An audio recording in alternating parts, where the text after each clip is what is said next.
Good afternoon. This is September 6th, and this is an oral history on Richard L. Bond, otherwise known as Dick, the former president of the Kansas Senate, and it's being conducted under the auspices of the Kansas Oral History Project. It's a not-for-profit corporation created for the purpose of establishing an archive of oral histories of Kansas legislators who served prior to the year of 2000. Former legislator Joan Wagnon and member of the KOHP board is conducting this interview at the State House in the Senate chambers. This interview is videotaped by David Heineman, also a KOHP board member and former legislator, and will be posted at the Kansas Historical Society on Kansas Memory. Mr. Bond, who was born in 1936, now retired, has been a banker, attorney, and served 14 years in the Kansas Senate.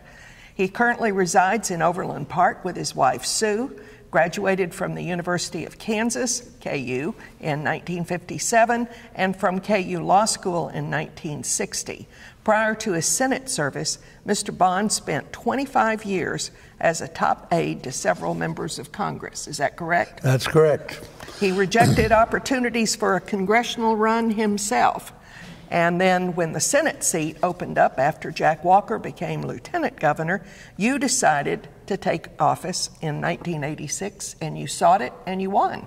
Right. Actually, 86 I was appointed, but my first session was 87. Okay. So you didn't have to run for that first one. No. Okay. My information on that was not right. No. Okay. No, then I ran, after serving those 2 years, right, which were Jack Walker, Lieutenant Governor Jack Walker's 2 years, then I ran 3 times, so a total of 14 years. My last 4, of course, was President of the Senate until 1960, early 60, January. Did anybody contest your wanting Jack Walker's seat, or did you have to go to a convention of precinct people, or how did that work? We had a precinct meeting of all the precincts in that Senate, 8th Senate District. And a number of people said they were going to run, but when it got down to it, everybody backed out, because I'd been involved in politics in Johnson County for 25 years, chief of staff to 3 members of Congress, and was fairly well known. And so they decided I didn't need an opponent, and so was just sort of unanimously appointed to the Senate for that 2-year term. Well, I think that's a good way to do it. It was a great way to do it. I also looked up your committee service, because every member of the Senate seems like they serve on half a dozen committees every session. And during that 14 years, you were vice chair of Public Health and Welfare for those first 2 years you were there. And then you were chair of Financial Institutions and Insurance from 89 to 96. For 8 years. Before you became president of the Senate. Yes. Is that all accurate? That's accurate. Of course, I was vice chairman of public health because Dr. Jack Walker, they put him on the public health committee as a physician. And so I assumed his committees, not exactly having the experience that Jack Walker had. Well, but there was an opening, and you were the new kid on the block. That's right. But they didn't put you on judiciary either. But you're an attorney. But then all the rest of the other 12 years, I was on judiciary. Yeah, I thought I saw your track marks through the statute books on some of those issues. Well, we're going to talk about a number of things today in a very casual manner, and I'm going to ask you some questions about your background and how you got involved in politics. So I think I read that you were born in Kansas City. Kansas. And then at some point moved to Overland Park. As an infant, my parents moved me to actually into Mission, Kansas, Johnson County, and we stayed. So when did you develop an interest in politics? Was this from your family, or what piqued your interest in all of this? My father, who was a butcher, Really? at Swift's Packing House, was very active in the labor union, national treasurer of the labor union. The meat packers. Meat packers, Independent Brotherhood of Packing House Workers, it was called. And he was also a founding member of the Kansas Credit Union. And so he would come to Topeka every once in a while to lobby for either usually credit union issues, but sometimes labor union issues, sure, and would bring me along. And so I would come up here and meet with various governors, Sheppel, and we'd go to the Supreme Court in those days was extremely powerful politically. Really? Yes, and so it was very important. And of course, the Supreme Court office here had their headquarters here in the Capitol. And so if you really wanted to get something passed, you went to see the Chief Justice too, as well as legislators. That certainly is in contrast to the way it happens today. Totally, yes. Very interesting. So you kind of grew up with politics around you, yes, and developed that interest. How did you get tapped to work in congressional offices? And I was curious, since so many people who serve in Congress have come from that staff side, you didn't want to go to Congress? Well, I thought I did for a long time. Pat Robertson and Pat was administrative assistant to Keith Sebelius, Congressman Sebelius from the Big First, and I was chief of staff to the Larry Wynn of the 3rd District, and we became close friends. And so the big plan was we were going to succeed our bosses and join hands and be in the House of Representatives together. Well, Pat made it. Pat made it, and was very unhappy when I called him and said, I'm not going to run. He said, well, you can win. I said, I know I can win, because I had spent 25 years. I knew everybody that gave a dime. I knew all the Democrats and all the Republicans, and in fact, a number of them came to me and said, if you run, I won't run. But soon I met and decided, we went to the beach in Puerto Vallarta, had a yellow pad, and wrote down all the reasons to run. And the reasons to run were, it'd be good for my ego, be wonderful to be called congressman. Your grandchildren could say, my grandfather was, and the 4th reason was everybody expected me to run. But we decided that maybe it'd be nice to do something else. Just because people think you ought to go to Congress doesn't mean you need to go. And so I became chairman of the board of a bank and joined Governor Bob Bennett's old law firm in Johnson County. So that's what I did to start. And then Jack Walker, who was selected by Mike Hayden. Jack was our state senator, first term state senator, and had been, was a KU Med doctor. He was selected to be running mate with Mike Hayden. When he got elected, Jack came to me and said, Dick, you ought to succeed me as state senator. And I said, oh, well, let me think about it. Well, I forgot. So he came back to me 2 weeks later and said, well, what have you decided? I said, oh, I've got to talk to Bennett in the law firm. I've got to talk to my wife, talk to my fellow investors in the bank. And so I finally did that, and I went to see Bennett, and he said, Dick, you'd be great in the Senate. He said, it was horrible being governor. I love being in the Senate. So anyway, I did. You know, I spent all those years with Congress, and I knew nothing important took place in the state legislature. Only important things happened on the Potomac. Well, when I got here, I decided that wasn't true. That's right. And it's particularly not true today that Congress can't do anything. But anyway, Sue said, well, it might be interesting to do. My partners in the banking said, well, why don't you do that part-time? And so I came here. And in 1987, started the first term, served 10 years as a senator and 4 years as president of the Senate. It was a great experience. When you got here in '87, I think Bob Talkington was president of the Senate and Mike Hayden was governor. That's right. Hayden came in as governor at the same time, right. '87, and was governor my first 4 years.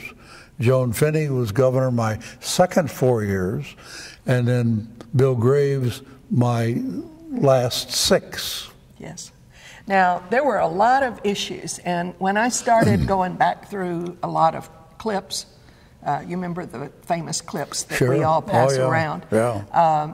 And in that first 6 years, it seemed like there were a lot of issues that had percolated up. There were constitutional amendments, there was tort reform, there were corporate hog farming, branch banking, liquor by the drink, the death penalty, economic development, all of that was just huge. Racing through here until about 1995.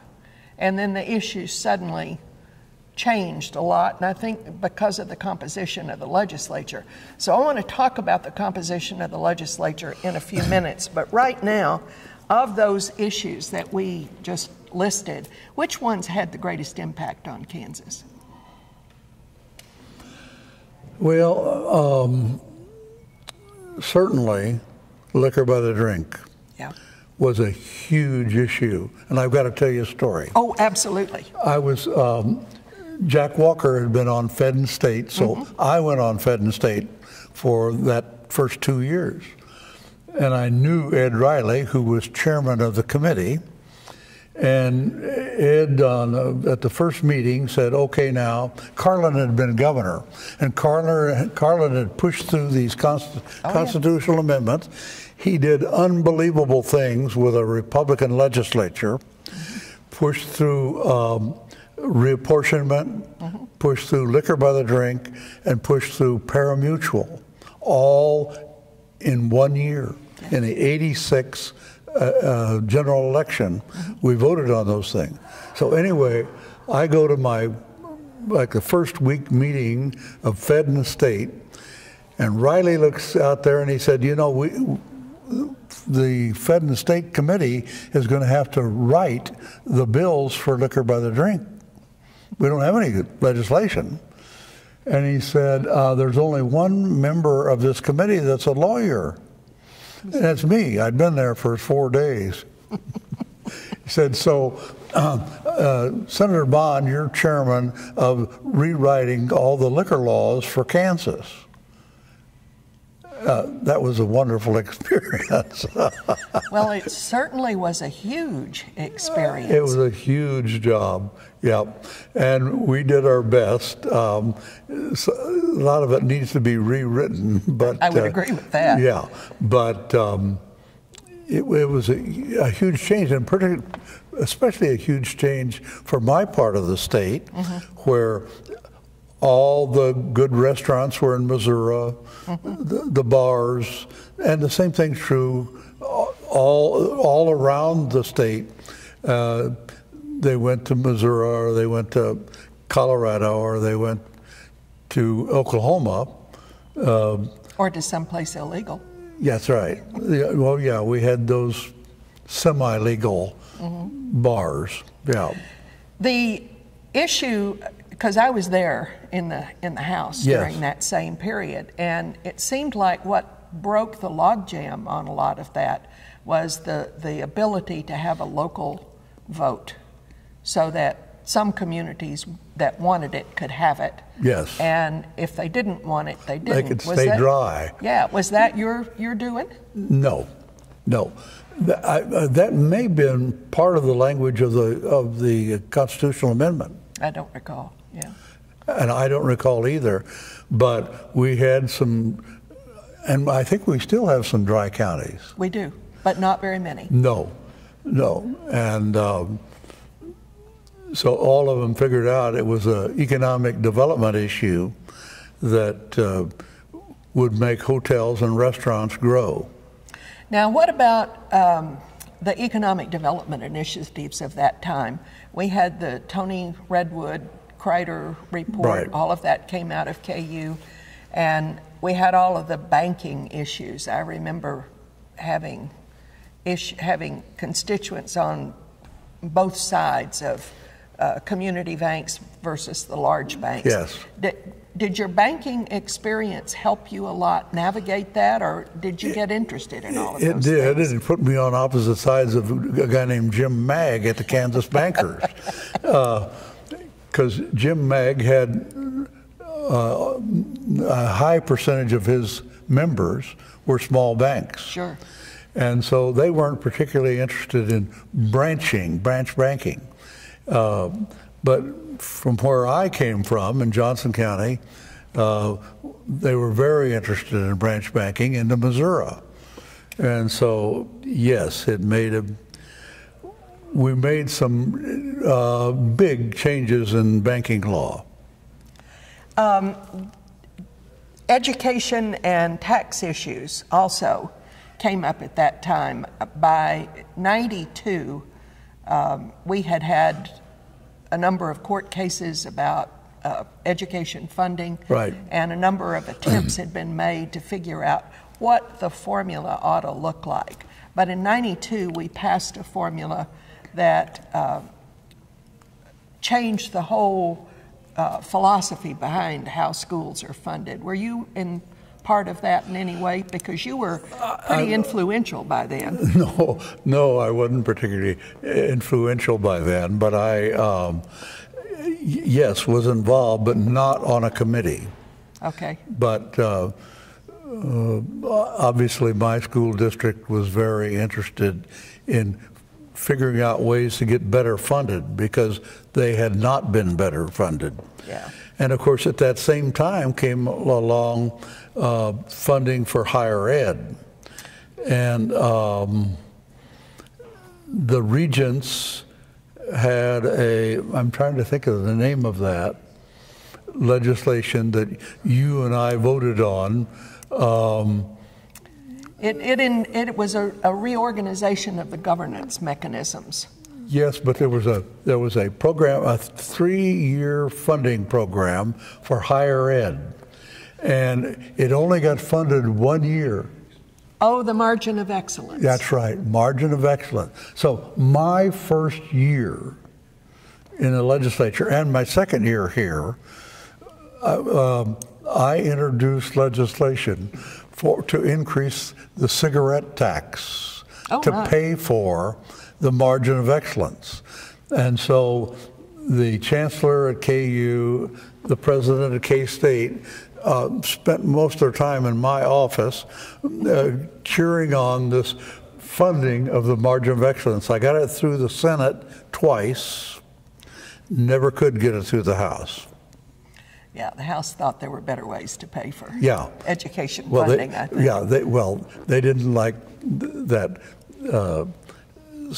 specific funding mechanism for it.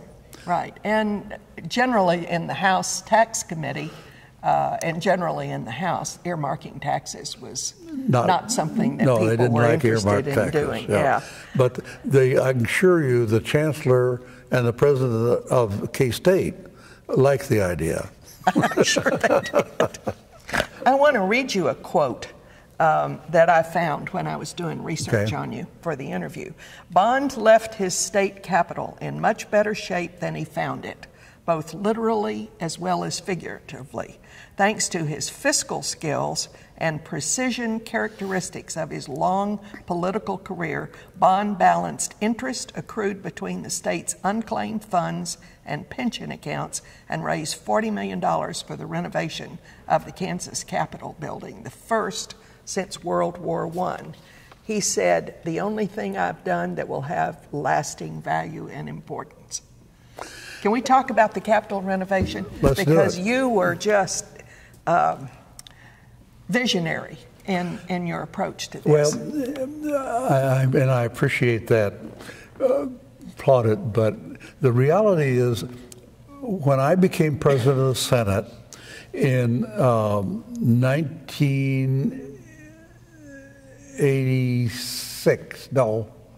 Oh, you hadn't gotten there yet. No, it was... It was the last 4 years. Yeah, I concluded my presidency in 2000, so in 96. Right.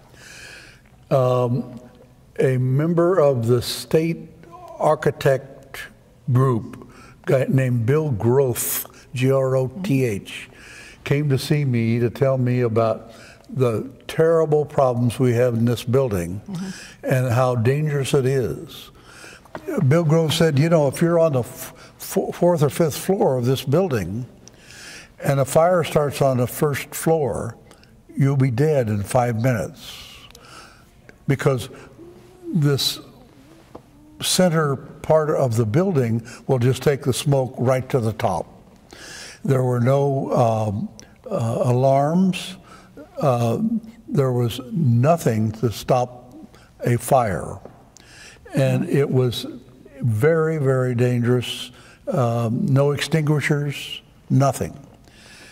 In addition to that, he said, you know, we've got chunks of limestone falling off this building and have come close to hitting people. The building was in terrible shape. They had, at some point, when they put in air conditioning, I think they did it with a chainsaw and just went in and cut holes in the wall and brought through piping for air conditioning. It was horrible. They shut off some of the stairways on up to the upper levels. And so we had major safety issues and major space issues.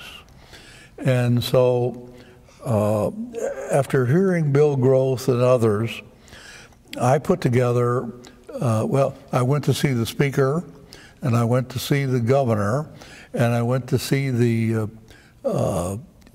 several of the leaders of important committees of the Senate and House, and said, guys, we've got to do something. The Iowa, Ohio, and Minnesota had all finished restoration. And so I got us some airplanes and flew to those three sites. We went overnight to Ohio, but we did day trips to Iowa and Minnesota to see how they did it. And in fact, walking in here this morning, you walk in the visitors area, and here's a map on the floor of the state of Kansas with your county on it. That was an idea I stole from Ohio. And I watched all these kids come in from all around Ohio, and they want to stand on their county that's on the floor. And then in Ohio, they had a little classroom. And when the kids got off the bus, instead of just turning them loose throughout the building, they went into it and sat down and had a video that said, this is what you're going to see. This is what the Capitol is all about. And I said, we've got to have that. And so many of these things we stole from other states. For example, when you and I started here, if you wanted to hang up a picture, all you needed was a hammer and a nail, and just hammer it into the wall and hang it up. I hope they still prohibit that, because after a few dozens of years of that, things looked pretty bad. And so we were able to put together, and with Dave Kerr was a big help in the funding of that as chairman of the Senate Ways and Means Committee. And we were able to come up with a $50 million appropriation for the first tranche of funding for a new building. And I remember, like, my last week as president of the Senate, I had a press conference and said, well, $50 million is going to get us started, but this building restoration may cost as much as $150 million. Well, $330 million later, and like 14 years of construction, this is what we've got. And it's really fantastic. As I look around and as I watch people enjoying the space here, it was probably worth every penny. But I cannot imagine that it was easy to put a coalition together to come up with a prolonged request or a kind of a serial appropriation. How did that work? How did you manage to get that done? Well, Dave Kerr helped. We interviewed him last week. And Senate presidents that followed me, Kerr and Steve Morris, both continued that. The speakers did a good job. We had one governor, his name was Brownback, that I was told wanted to stop that renovation because it's so expensive. When I left here, I sat down with the Capitol architect, or the architect that was hired to manage the whole process, Trainer Architects out of Lawrence. And I said, guys, whatever you do, never finish up a project and say we're out of money. You've got to have, when you're out of money, I want a whole lot of stuff torn up. So legislators have to come in here and say, well, we can't leave it like that. Well, we need to appropriate some more money to fix it up. And I encouraged them to try to finish the Senate side first so that the House would say, well, we want that too. Was Schallenberger the speaker when you started that? Schallenberger, yes, he was, and he was very helpful. And then we had Doug Mays? No. Oh, Kent Glasscock from Manhattan. No. We didn't have Glasscock. We had from Western Kansas. Robin Jennison. Robin Jennison. I'm interviewing Robin in a month. Jennison and Melvin Neufeld? No. They were very helpful. And but speakers in general, you all worked as a team. We did. To develop funding. Is that a correct statement? That's right. That's exactly right. We had great cooperation between the House and the Senate leadership, and or it wouldn't have happened. And it was a huge deal. When you think about as it ended up, $330 million. That's half of what we appropriated in the state the first year I came here. Yeah. I mean, because it's just an enormous amount of money. Yeah. Do you think that renovation was the high point of your legislative service? Sure. Oh, it had to be. I mean, there were a lot of things that went on while I was here. I think we had 2 10-year highway plans. We did. And that was a big deal. We had major changes in funding of education, and that was a big deal. Parimutuel, liquor by the drink, all those things that came out of Carlin's effort to push through the legislature constitutional amendments. But There's no question. Capital restoration, by both in what it meant physically and what it meant in terms of dollars, was huge. Yeah. I had fun reading the clips to try to prepare for this, and it looked to me like there was, and even though I was here, either serving or working for the governor, right, that there was a real change that happened somewhere around 1995.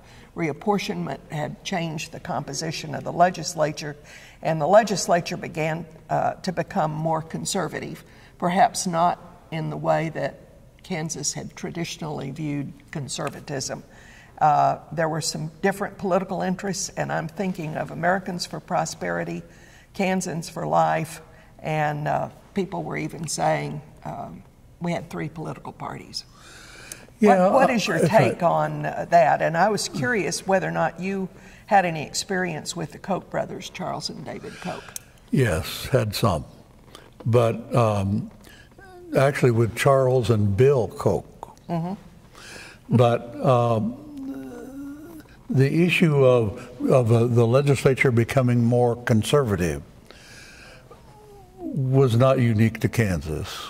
No. It was a national issue that occurred.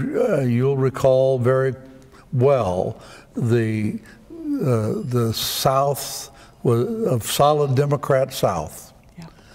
And the evangelicals made a huge difference in political thought, both in the Congress and in every state, with people like Robertson and Dotson and Liberty College. What was his name? I don't like to remember it.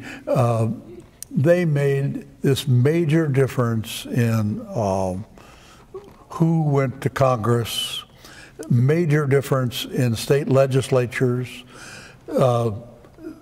All of a sudden, abortion became the issue.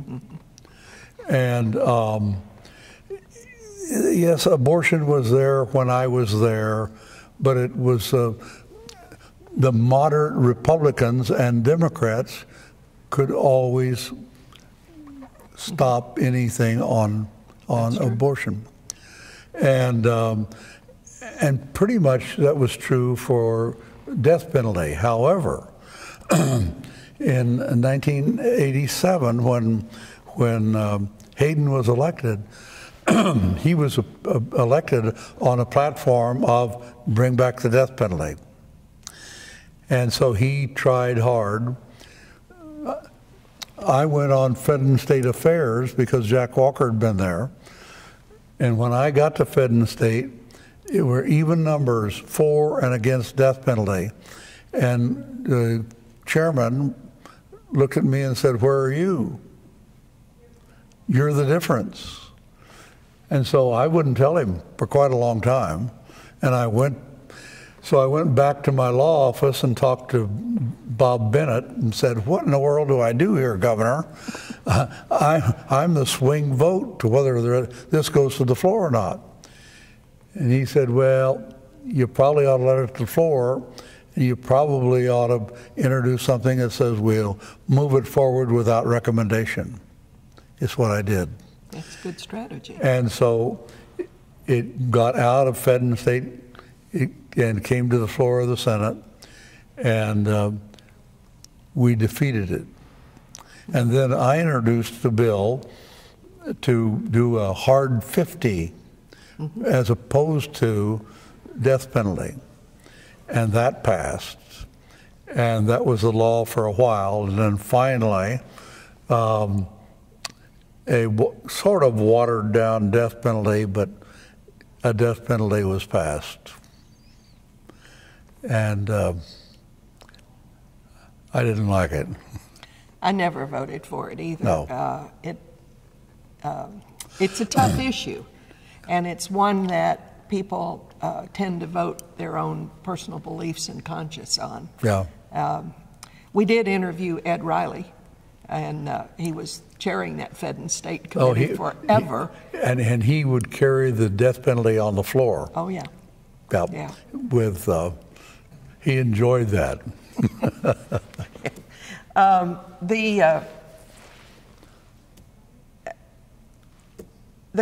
I think we've pretty much covered some of that.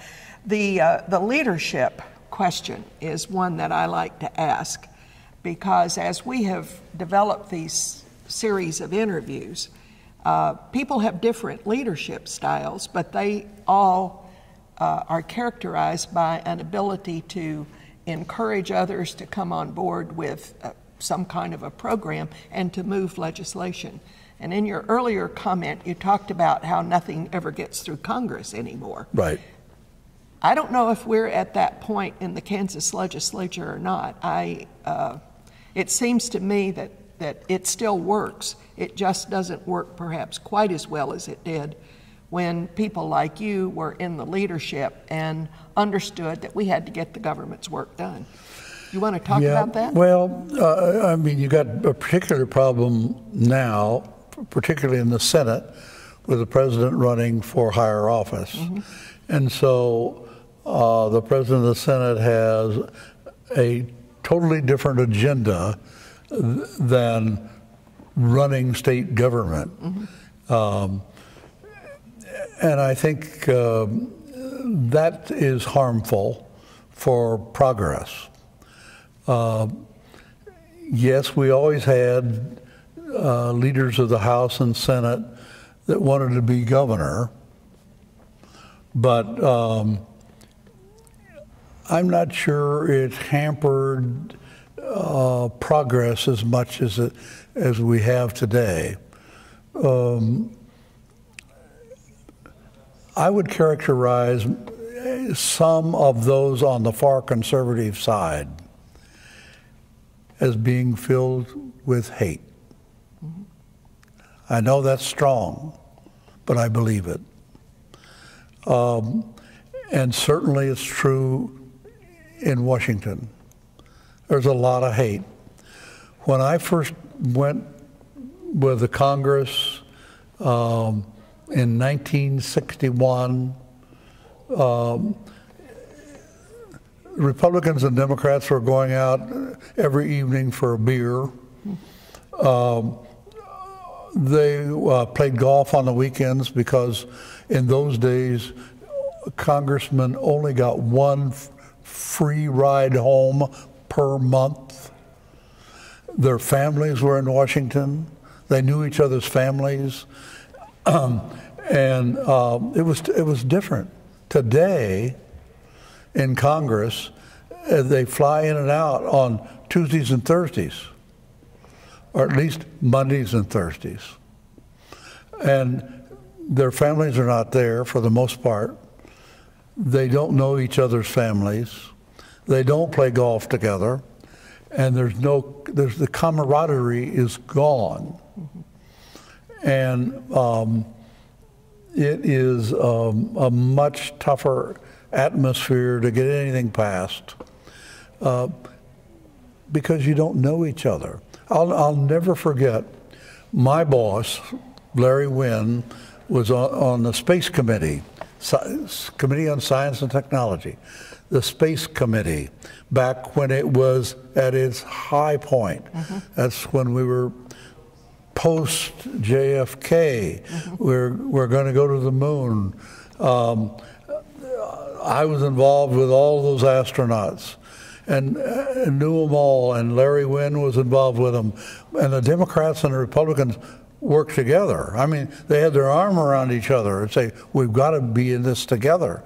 We've got to get these appropriations. So we'd go to the space shots together. And it was a whole different world than it is today. They wanted to work together. Now it seems they almost want to be on opposite sides. And so to be having successful legislation is very, very difficult. And you see what's happening in the U.S. Senate today with Mitch McConnell not wanting to pass anything. Yeah. Yeah, it's perplexing. Yeah. Well, but we're not quite there yet at state government, but we're getting closer. I think a lot of people don't want to see Kansas in the legislature emulate Congress. No. And so that's why I was asking the question. Anybody that you worked with, well, you talked about 3 governors, Hayden, Finney, and Graves, legislative leaders like Talkington, Bogina, Bud Burke, others. Anybody's leadership style you want to talk about as being particularly effective? Our hope is that we'll be able to pull some nuggets of information in these interviews, put them together, and it'll be a good way to train other legislators or use it in schools. So would you have some advice on that? Well, I don't know that I have an observation, and that is serving with those 3 governors, Hayden, Finney, Graves. Hayden kind of kept his door closed at the governor's office. I would talk to his staff constantly, saying, why don't you let some of us come up there and just sit down and visit with the governor? And Mike did not want to do it until late in his 4th year. And it was a mistake. And I think really hurt his effectiveness. And also impacted his ability to get reelected. And then Joan Finney was always friendly, but I never felt like she really understood what the agenda was. I'll never forget, I had was handling a bill to restore veterans. We had taxed veterans' pensions. I remember that pension bill and all the veterans coming up. Oh, yeah. It was huge. And so I introduced a bill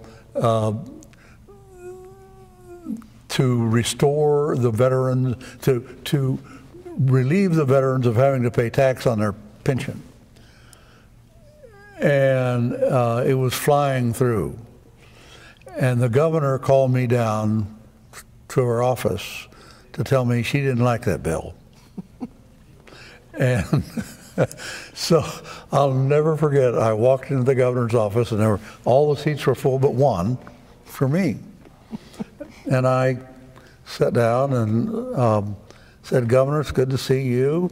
I said, oh, by the way, Governor, I've got a new grandson, and his name is Spencer, her husband's name. Oh, she was so excited about that I had a grandson named Spencer, and we talked about a lot of issues, and she forgot to talk about the veterans' pension. So I finally, I said, well, I've got to get back to the Senate. Thank you, Governor. It's good to see you all. And that's pretty clever. And we left. But it was, she had a big, difficult time working with the legislators. Her daughter did her best, Mary. Yes. I thought Mary tried to be effective on a number of occasions with legislators, and was to some extent. But that's about all Joan Finney had going for her, was her daughter, and her daughter worked hard. Graves was totally different. Far more collegial, congenial, but I always thought Graves caved too early on tax issues. When Phil Klein double L Phil Klein, would go over and raise hell about needing a tax cut, Graves always gave in too soon. But and I hold myself responsible for some of those tax cuts that we could have used, I think, to pay for tuition for at the 6 Regents institutions based on need. We could have done it, but no, the conservatives who were in the minority had their day. And that was, I think, a mistake. That was that point after 94, starting in 95, you had the Contract for America, you had the changes that you had just described happening at the federal level, and all of that began to ripple through the Kansas legislature for the next. Yes, it did. It's still rippling through. Oh, yeah, it's very powerful. So, did you ever recruit candidates as Senate president? As Senate? As Senate, I'm talking a little bit about the politics of this. Oh, sure. Were you involved in that? I was up to my neck in it. After Talkington went out for 2 years, Bud Burke became Senate president. Right. I went to high school with Bud Burke, and Bud knew I had spent 25 years with the Congress raising money and was the optimum political whore. And so Burke put me in charge of the Senate campaign. And so I thought up bus trips throughout the state. We had fundraisers all around the state. We had more money than the Senate had ever seen by just doing it. And it was fun. I really enjoyed it. And was involved also in recruiting candidates, but to a larger extent in raising money to get candidates elected. Well, I've been asking that question of everyone because I think it's interesting. Some of our leaders really get involved and some leave that to political parties. I was just curious to know what your style was. And my style was go get the money and go get the candidates? Get the candidates and raise money for them and get them elected. Yeah. Yep. I've got a couple of other questions that I wanted to follow up on.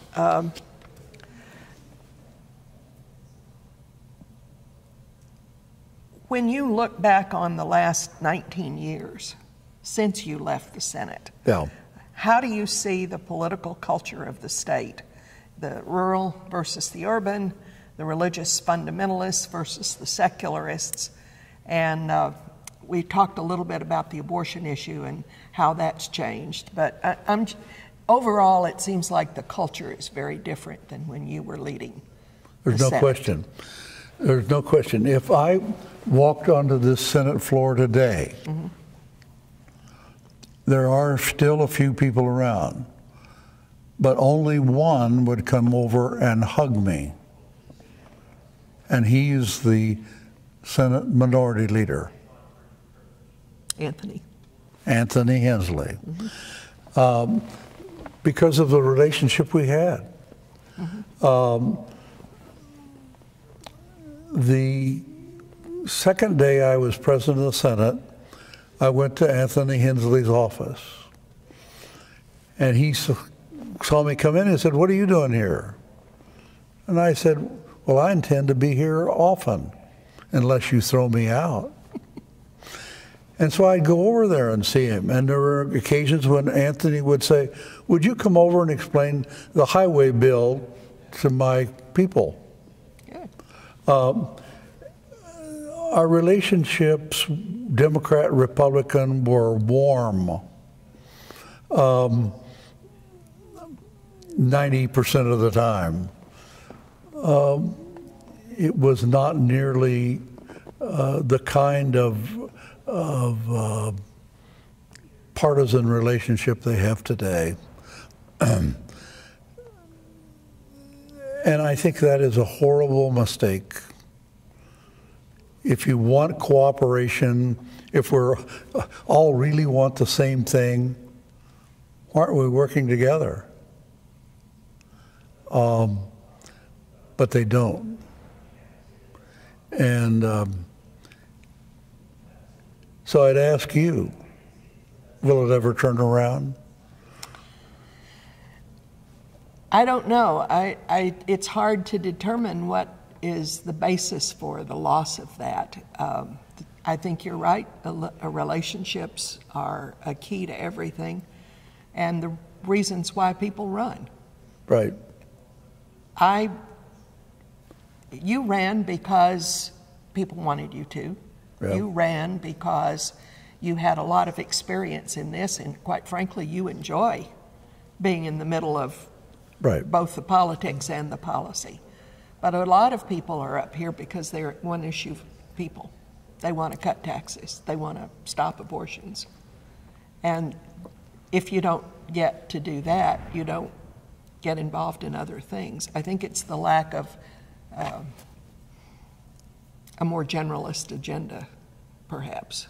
I don't know. How would you characterize it? You've crossed the aisle and supported Democrats. Oh yeah. You did several, including the current governor. That's correct. Did a little TV for Mr. Davis. Mm-hmm.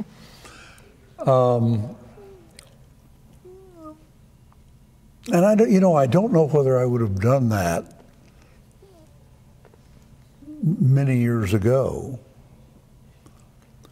but it got easier when I could see how wrong my party was. Mm-hmm. By being too extreme. Mm-hmm.